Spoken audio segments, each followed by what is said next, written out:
In the past year and a half of being in the online space, I've made just a little bit over six figures as a woman, also without any connections.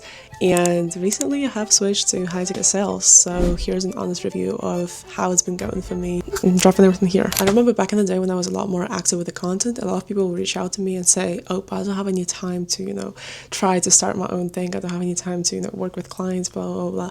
Just a side note, I've started my first ever gig and I've built like a solid client base while I was still in college back in the day. I used to wake up at like 4 a.m. I would work during my lunch breaks. I would work as soon as I would get home. I also had volleyball, which meant I'd get home at like 8, 9 p.m. I'd work until like 10, then go to bed, then wake up at 4 again. And going into industry like high ticket sales, you do have to keep in mind that this is a performance-based career. Like, yeah, everyone tells you this, but like, remember, you literally get paid in commission. Like, if you don't take calls, if you don't close, you just don't get paid. Which is safe if you're, for example, a student or you just live with your parents, you don't really have too many bills to pay anyway, because it gives you that time to actually acquire the skill. This is actually why I started actually working and getting clients back in the day when I was still in college, because at that point I didn't have too many expenses and there was not as much risk, but I still knew that I wanted money. Like, I needed to go shopping, I wanted to take care of my family, I wanted to help my mom, she was a single mom.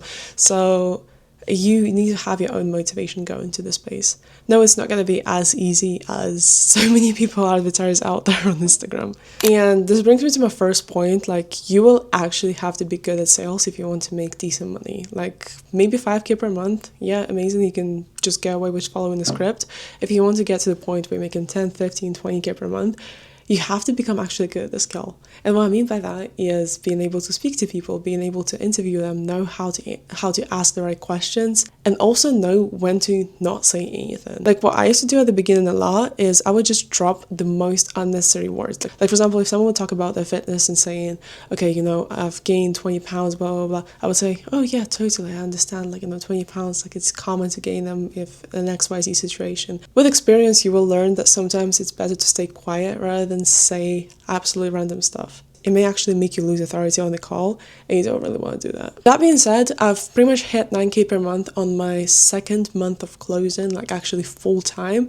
But that was also because, I was taking calls. Like, I would sometimes take like 4 or 5 calls a day, and I would be willing to do this. Like, I would call up all of the leads and ask them to hop on a call with me because I knew I wanted to make money. The time that I'm not working, I would be reviewing my calls. I'd be talking to my sales managers. I'd ask other people to review my calls. I'd ask other people to do role plays. Like, you want to be willing to actually put in the work if you want to make money, if you don't have experience. Like, a lot of people think, okay, if you've run the business in the past, like, this probably aided you with, landing the role and making money. No. The only thing that has aided me is the mindset. Yeah, I've kind of carried that mindset on from around my first business, but it doesn't really matter at the end of the day. Like, anyone can have the mindset of just putting in the work and showing up and reviewing your calls. Like, a person with 50 IQ can just sit down and go review his calls on Fathom. And once again, it brings me to my second point. You will have to put in more work than you think. You cannot really show up on vibes. Like some days you are going to feel motivated, and other days you're not going to feel motivated. You're going to have to show up either way. Otherwise, you lose your placement, you lose the leads, you lose opportunities to make money. And also, like, you cannot really be a bitch, because people who I know who are making 20, 30K per month, they are taking calls in it like day in, day out, every single day. I know that on social media you get sold this idea that you can just travel, you can, work for 2 hours a day and make like crazy amount of money. Yeah, it is the case for some people who are extremely skilled and who are on extremely amazing offer because they've been doing sales for like 4 years. But if you're a beginner, like, this is not true. You're gonna have to put in work. But obviously I don't want to make it sound as bad, because there are obviously still good sides to being a closer. Like, I can travel, like, I can go to wherever country. Like, this week I'm gonna go to Ukraine for a week because I have to see my family. There are power cuts all the time. So I told my team, okay, I'm only gonna be able to take calls like in the morning time, but then after that I'm gonna be back in a full circle. I've traveled to about 5 countries in the past couple of months, and I was working throughout all of those trips. So you have that flexibility aspect. You also have the aspect of choosing when you actually are able to take the calls.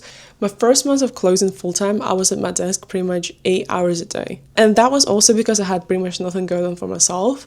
Like, I just wake up, I eat breakfast, go to gym, do work, and then go to sleep. That's also because I was doing it full-time. Like, if you're doing it part-time, you can obviously still find time. Like, bro, like, as long as you have 2 to 3 hours, It's fine. It was really funny to help you guys understand the extent to which I was pretty much obsessed with sales at the time.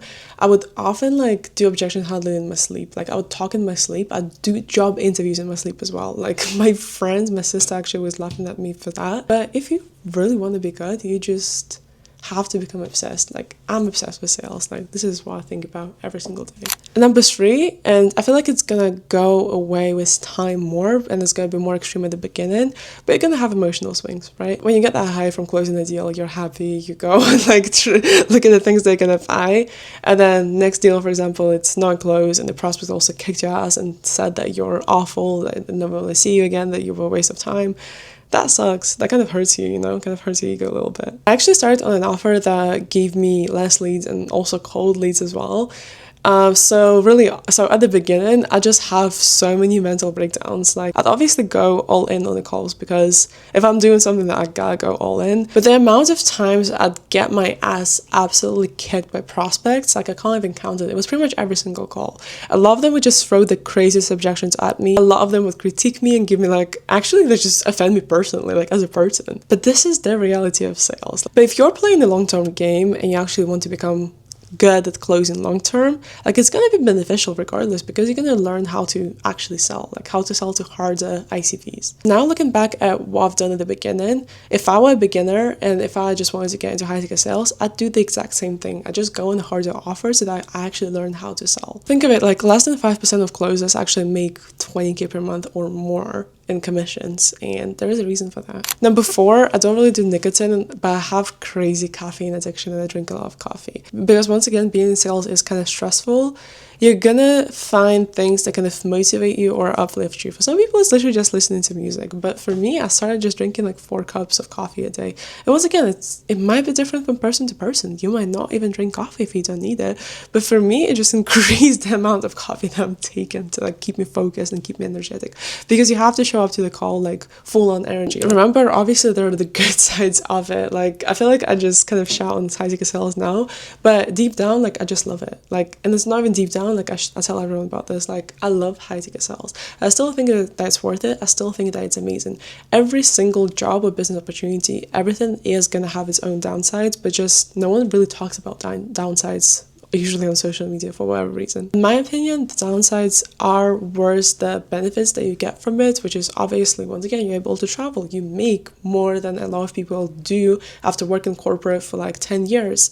You can control your own schedule. You can choose different offers. You can choose how much you're getting paid. So the better your skill is, the better you are at sales, the better you are also at presenting yourself, the more you're gonna get paid.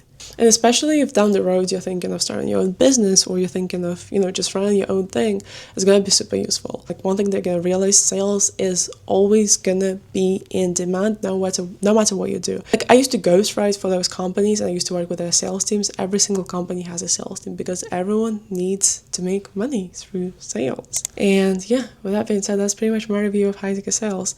If you want to learn more about it and just generally, continue following my journey, I share everything on this YouTube channel. Love you.